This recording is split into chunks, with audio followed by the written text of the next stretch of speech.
की बात। अगर 4 बीवी पे क्या कहना है? 4 बीवी पे बोलिए, 4 बीवी पे करने वाले हलाला क्या है? हलाला क्या है? बलात्कारियों का क्या बोलेंगे? गलत है या सही है? आप 4 बीवी हाँ या ना? 4 बीवी हाँ हाँ या ना? वो गांधी जी को कभी महात्मा गांधी या बापू नहीं बोलता, हमेशा मिस्टर गांधी बोलता है। 4 आज बीवी अभी भी बोलिए। गोडसे के हत्यारों के साथ खड़े रहते हैं।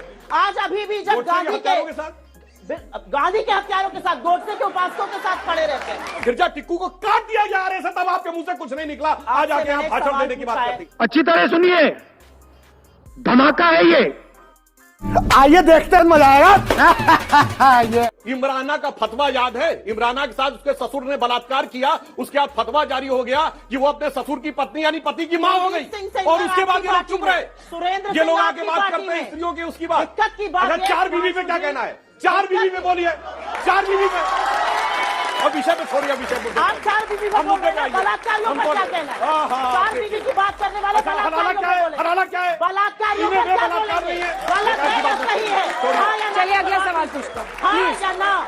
आपके अंदर इतनी नैतिकता नहीं है कि आप हाँ या कुछ ना? सवाल लेते, कुछ सवाल लेते, कुछ सवाल लेते। नहीं कह पाए। बोलिए 4 बीवी पे बोलिए हाँ या ना? आप 4 बीवी हाँ या ना? 4 बीवी हाँ या ना? ये आपकी नैतिकता है?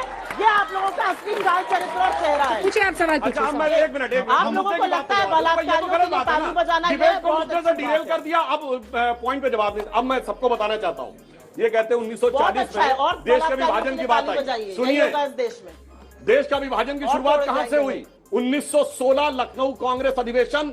मुस्लिम लीग और कांग्रेस में लिखित समझौता होता है कि देश के कुछ इलाके होंगे जहां से सिर्फ मुस्लिम ही चुन के जाएगा, और वही इलाके बाद में जाकर पाकिस्तान बने 1947 में। 1916 के बाद जब जिन्ना की हिम्मत और बढ़ी तो उसने कहा कि मैं महात्मा गांधी को महात्मा नहीं बोलूंगा, चूंकि यह हिंदू उपाधि है। इसलिए आप याद करिए, आपने हर फिल्म में देखा होगा तो वो गांधी जी को कभी महात्मा गांधी या बापू नहीं बोलता, हमेशा मिस्टर गांधी बोलता है। उसके बाद उसकी हिम्मत और बढ़ी। 1925 में उसने कहा कि अब मैं वंदे मातरम नहीं बोलूंगा, क्योंकि हिंदू प्रेयर नजर आती। आरएसएस 1925 से बना और 1916 में विभाजन की नींव आपके लिखित समझौते से बनी। 1937 में सावरकर ने 2 राष्ट्रों के सिद्धांत की बात की। बीच में मत बोलिए सुप्रिया जी, प्लीज। आपके बीच में किसी ने नहीं बोला, आपके बीच में किसी ने नहीं बोला। पूरी बहस प्लीज पूरा कर ले दीजिए। नेहरू स्वतंत्र भारत के प्रथम प्रधानमंत्री थे, यह तथ्य गलत है।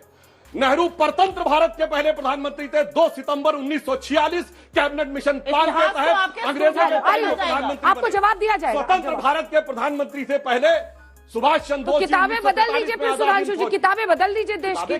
हम लोगों ने क्या पढ़ा है? मैं गलत बोल रहा हूँ क्या? 2 सितंबर 1946 को कैबिनेट मिशन प्लान के तहत किताबों में क्या लिखा है? बच्चों को फिर क्यों गलत पढ़ा रहे हैं? अगर किताब में झूठ पढ़ाया गया है तो बताएं। सर आप ये बात कोई भी जाके चेक कर सकता है। सुप्रिया जी, आप जवाब दे दीजिए इसका। उसके अरे भाई, आप इतने फैक्ट को डिनाई करेंगी? कैबिनेट मिशन की सरकार 1946 में बन गई थी और इतना ही नहीं। अरे भाई, सेंटेंस तो पूरा होने दीजिए, जनता देख रही। एक सेंटेंस।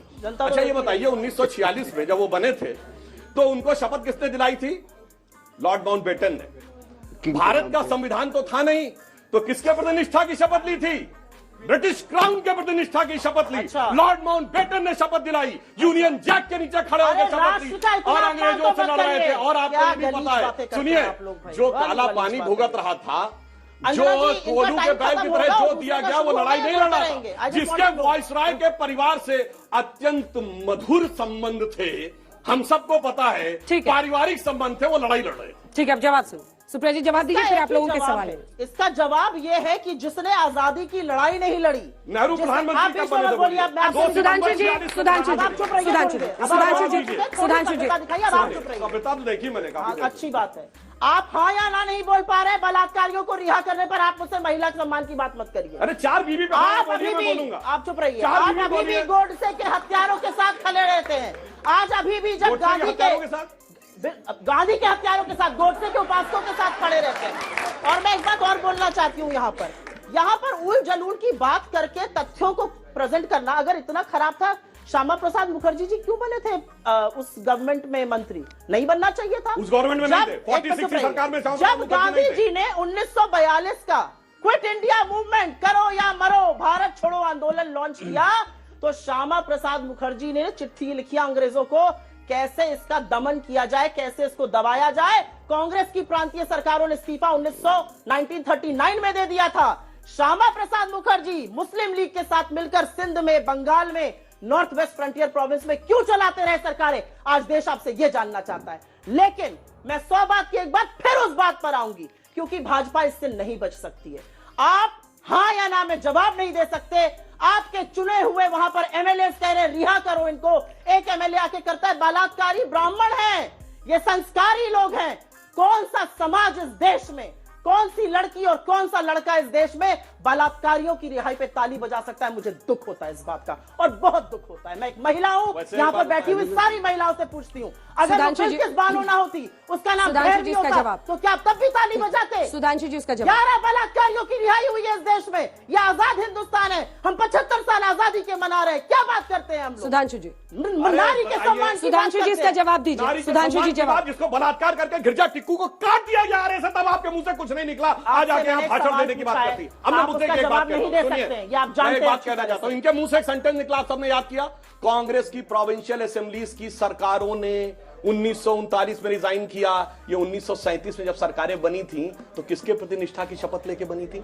किसकी सरकार थी देश में भाई? अंग्रेजों के अधीन राज्यों में सरकार चला रहे थे और कह रहे थे स्वतंत्रता का संग्राम लड़ रहे थे। यानी कोई ये कहे कि स्टेट में उसकी सरकार है, सेंटर में कांग्रेस की सरकार है और ये लड़ाई लड़ रहे थे। मुंह से निकल गया फैक्ट। फैक्ट तो मैं बता रही हूं, 1942 में श्यामा प्रसाद मुखर्जी एक सेकंड वापस आ रही है।